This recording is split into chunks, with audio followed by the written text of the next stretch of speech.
up? I got Naskin here with me. This ain't a diss song, but yeah, you know what it is. I'm a cheesehead, y'all niggas cheese whiz. Pittsburgh Steelers, that's nothing. That Super Bowl ring, that's nothing. Pull up in your town when you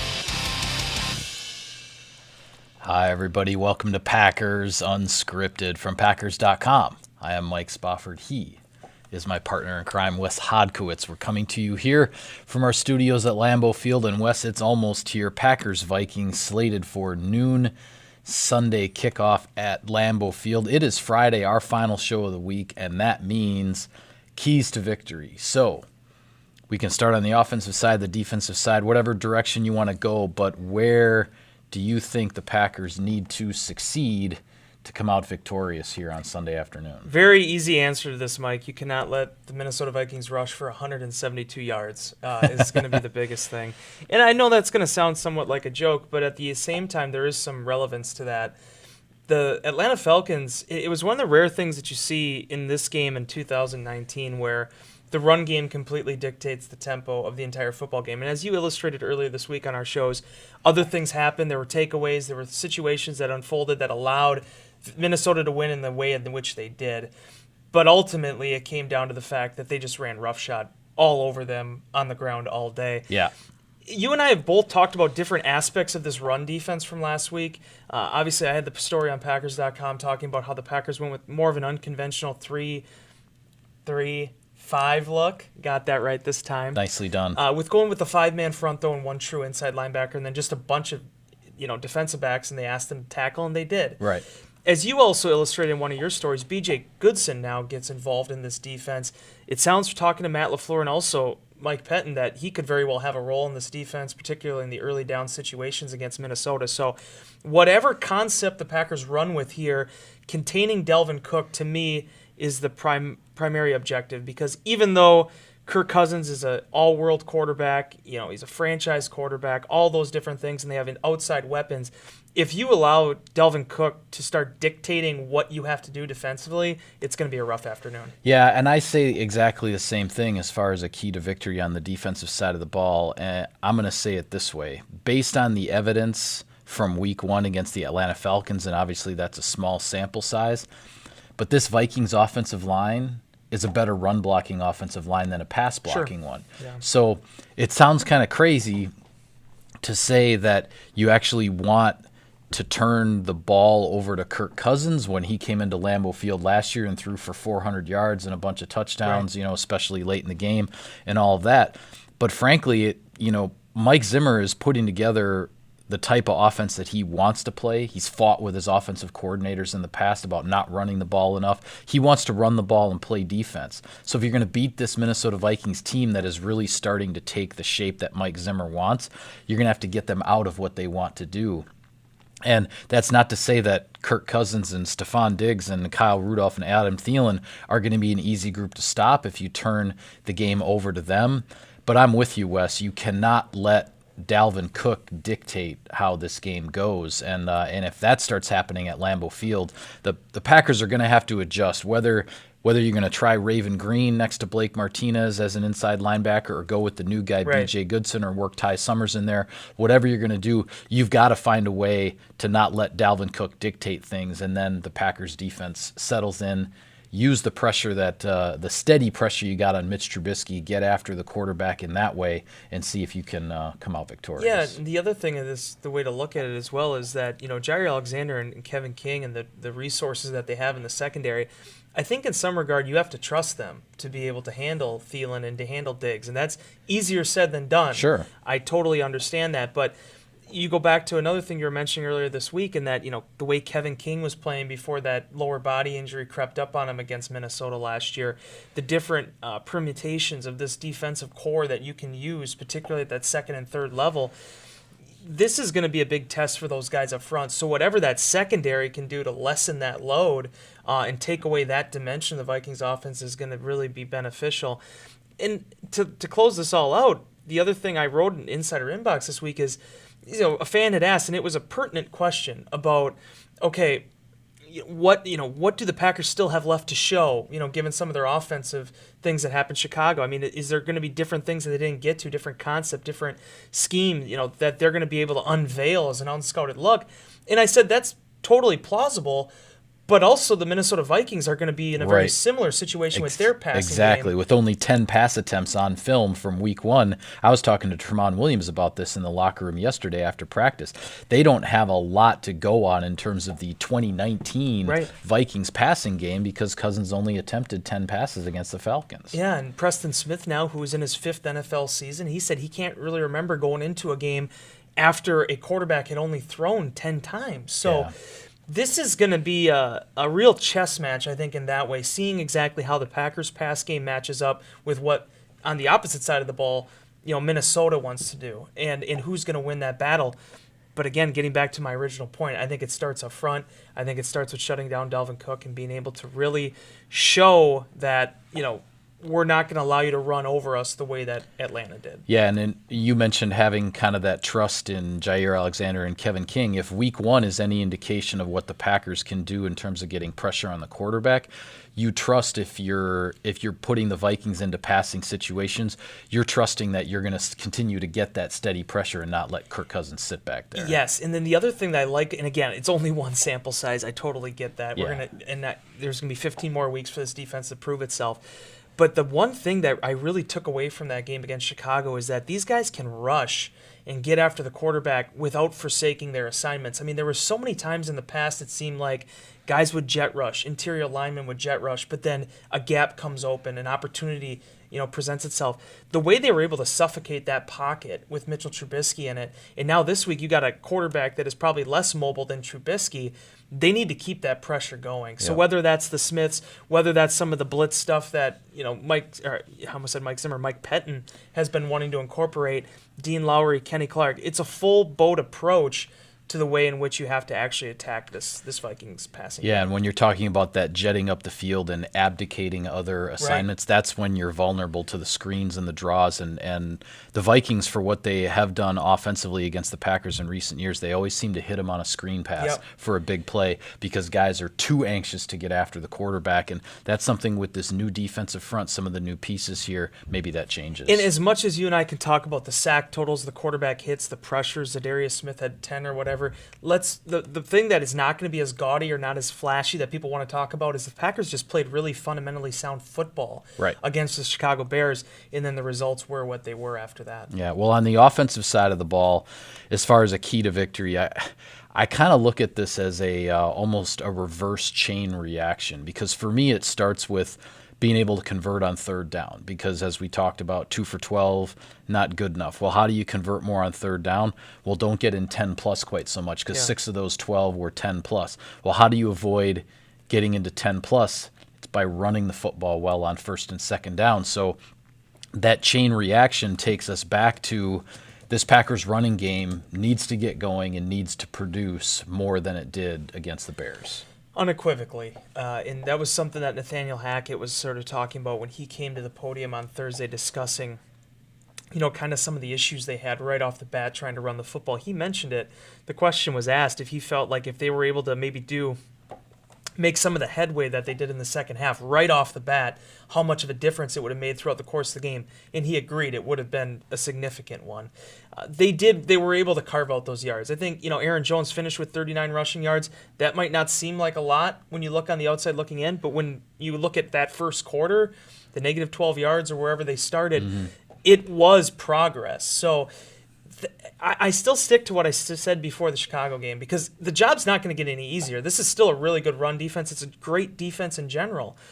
So it's going to be about making sure that you can get opportunities where Aaron Jones touches the ball and he has open field in front of him, whether that's as a pass, whether that's as a run. I thought some of the concepts they did in the second half, some of the ways in which Jones was able to set up runs and hit his cutbacks, that's where you want to get to, and then certainly incorporating Jamal Williams into that plan as well, because as Aaron Rodgers said, and I mentioned it yesterday or whatever with the conversation he had with John Kuhn, they're going to see some really good defenses in this NFC North. So I don't want to sit here and say, well, Denver's next week or Philadelphia's the week after that. No, you want to be able to get it done now and make your life easier against Minnesota, especially starting at the season at home here. Yeah, well, when you look back at week 1 in the Packers running game, Aaron Jones in the second half, he did have, I believe it was 4 carries in the second half that went for 5-6+ yards. Yes. You'd obviously like to see some of those earlier in the game so you don't end up with a first quarter like the Packers had at Soldier Field. But it's an illustration of how important it is to still, and if your defense is keeping you in the game, you still need to stick with the run and keep trying to pound it in there, because eventually, some of those runs you're going to get 6 yards, you're going to get 5 yards, and you're going to put yourself in the right down and distance situation to let Aaron Rodgers go to work. Exactly. And we've always discussed this. You go back to 2014 during the prime of Eddie Lacy's career. Right. You go back to, Ryan Grant. When the running game is there and keeping defenses honest, that's when things really, truly, hit maximum function here for the offense. It's when Aaron Rodgers can really pick apart a defense. So I think we've seen shadows of it, shades of it with Aaron Jones when he can get going. Certainly you go back to that game that Jamal Williams had last year against the Jets. He played a big role in that comeback and being able to mount the momentum that they did. Definitely. They've had those moments. It's, I think, the key now, and I think over the course of the season they're going to have moments again, but doing it against the top echelon of the league, that's going to be the biggest key for this season, not only this game, and I just feel like this is one that you want to get started with. Yeah, all right, well, we'd be remiss if we exited this week without talking about the celebration that's going to happen at halftime of Sunday's game against the Vikings, and I'm talking about a tribute to the late Bart Starr, who passed away earlier this year. I know on shows earlier this year we gave some reflections on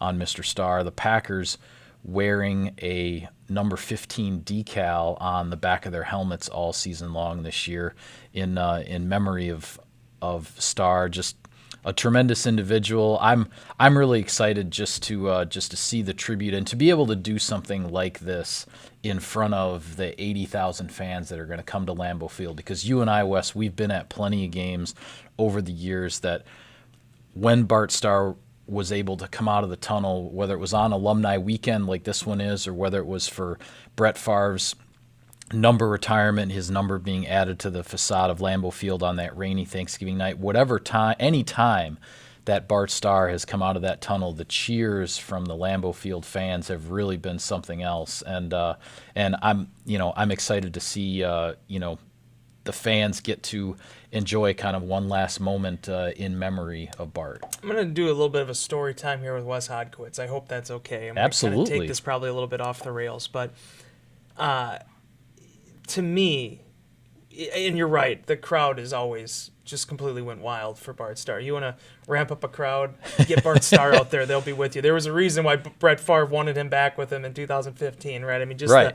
the relationship, the history. But this is what always stood out to me about Bart Starr.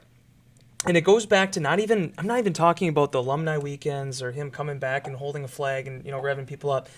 It was when he would come back to Lambeau Field, like in a media standpoint. Mm-hmm. I remember there was instances where he'd come back and it'd be part of a promotion or some kind of just a small thing that maybe people didn't even know that he was there for.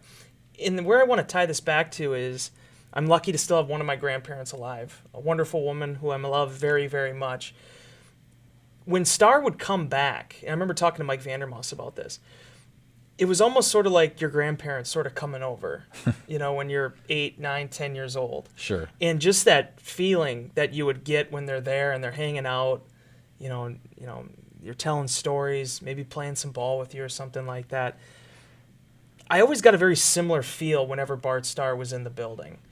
And it's hard to explain. I don't even know if I'm doing a good job of it, but there was just this feeling that everything was right in the world.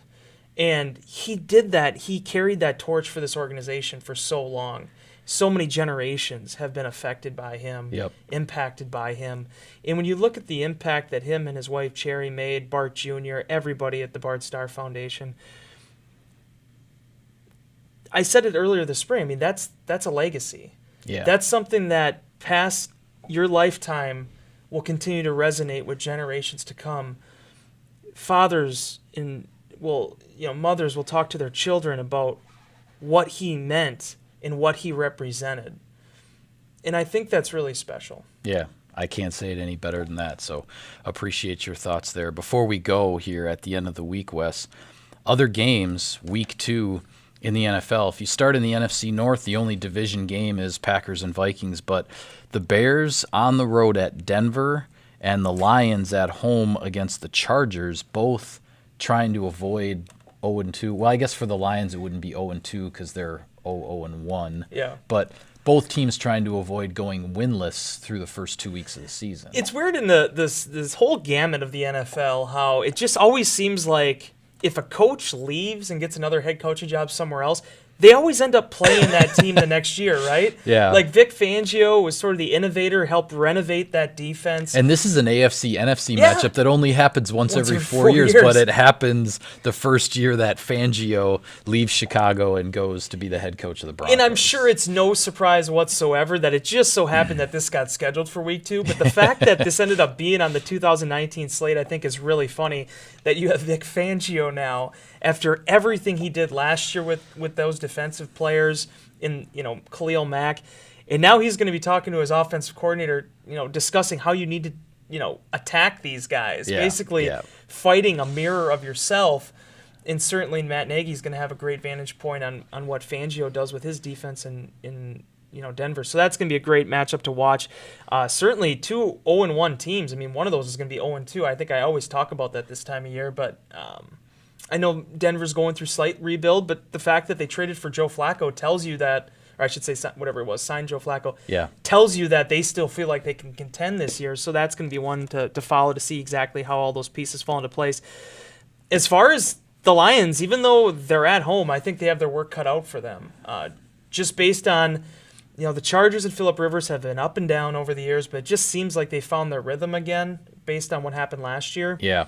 And that's going to be a tough out for the Lions. Yeah, I think that is going to be a tough home game for Detroit. And obviously, those 2 AFC West teams are teams that the Packers are going to see later in the season. Denver, obviously, coming up right away for Green Bay. The rest of the slate in Week 2, we all know where it starts. It's New Orleans at the Los Angeles Rams, the rematch of the controversial NFC Championship game from a year ago. Different location, be out in LA this time instead of at the Superdome in New Orleans, but both teams 1-0 and expected to be contenders once again, and this is the big rematch from last January. Yeah, I mean, it's funny. I actually thought this would dominate headlines a little bit more this week. It doesn't really seem like it has. Yeah, it seems like it's been quiet as far as the national media attention on this game, and maybe it's just because it's too early in the season for the storylines to generate. I just thought, with it being how last year ended and the controversy with that play. I mean, they made a rule basically based on that play. Yeah, they changed the replay review system based on one play in a playoff game. Yeah, but I mean, it's really interesting to watch and to see exactly what the Rams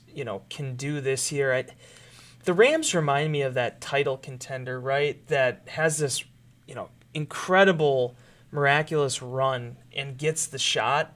At the champion. Yeah. And then just gets completely flatlined in the first round.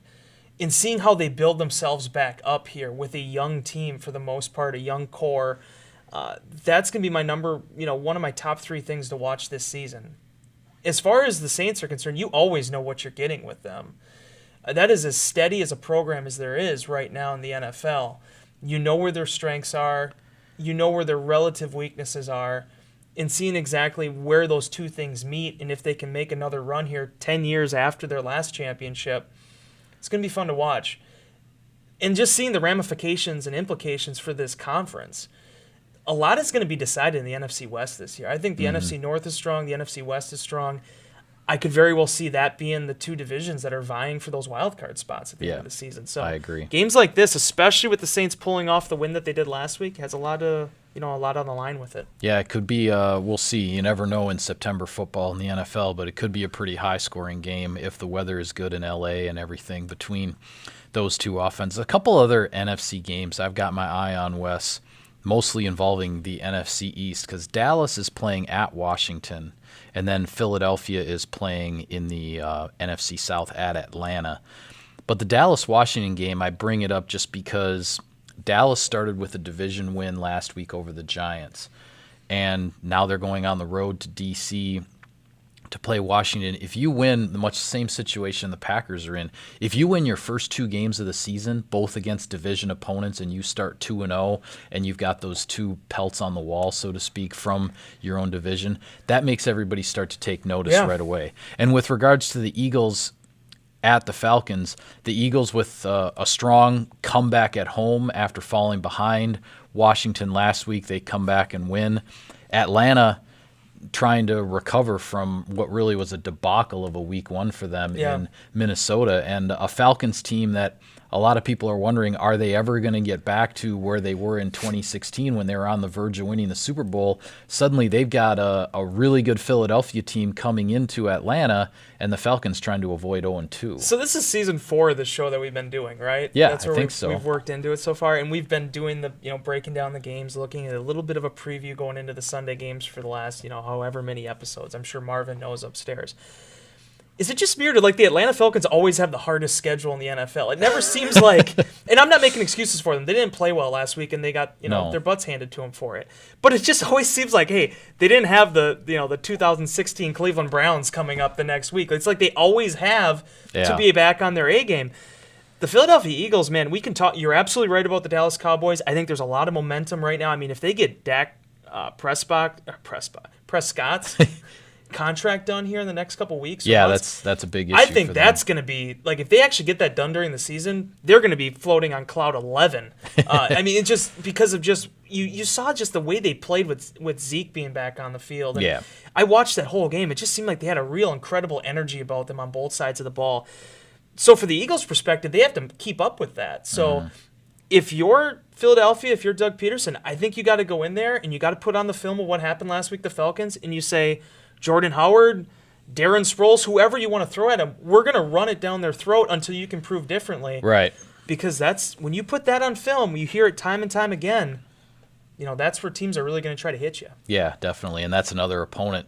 Packers are going to see the Philadelphia Eagles at Lambeau Field in a primetime game before September's even out here. NFC, I was just talking about the NFC West and then obviously the North, but that whole NFC this year, man, this is a strong conference. Yeah. There's going to be a lot of a lot of games here that are decided early in the season that are going to ultimately be in the difference between playoffs and not playoffs for a lot of teams. Yeah, no question about it. Well, with that, we will sign off on this edition of Packers Unscripted. Be sure to follow all of our coverage of the team and of Sunday's home opener against the Vikings on Packers.com. Subscribe to us, like us on iTunes and other podcast services, if you will, on Twitter. He's at Wes Hod. I'm at Mike Spofford, at Packers for the team account. Thanks for tuning in, everybody. See you next time.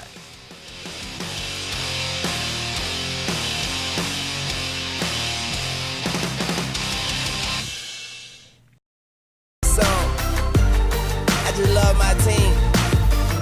Yeah, that's the team with them big G's on the helmet.